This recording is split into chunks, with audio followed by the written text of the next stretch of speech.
Is Google going to continue its run or is it going to consolidate and process gains? We'll tell you right after this 30-second clip on our educational service Clarity. If you like our videos, you're going to love Clarity. Stick around for the Google breakdown right after this. This clip is a supplement to Clarity, our weekly educational service. Each week, we break down the hottest trades with a top-down view of the sector and related peers. Then we do a deep dive into our spotlight, our featured analysis using the institutional business cycle. As our guide, every issue includes bullish and bearish scenario, as well as trade considerations for all of the charts that we covered. It's not investment advice, but it's how we would handle trades if we were in them. If you like our videos, you're going to love Clarity.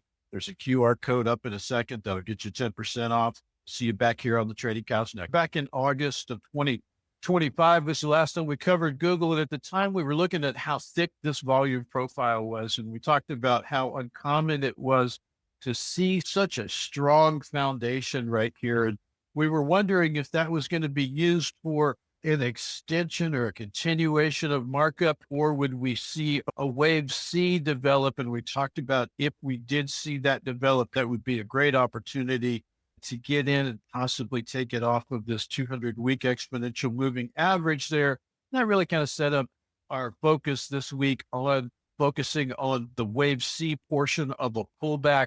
Because it's late stage corrective behavior, it's a good time to get in because it, number one, keeps you from chasing the end of an impulsive structure, which is what a lot of retail traders do. They see this long trend, they see higher highs, they see higher lows, they think it's going to continue forever. They buy it up here only to see themselves get taken out of the trade after sitting in it for 6 months. So if you'll buy these wave C pullbacks, this is a wave C pullback where you see A, B, C.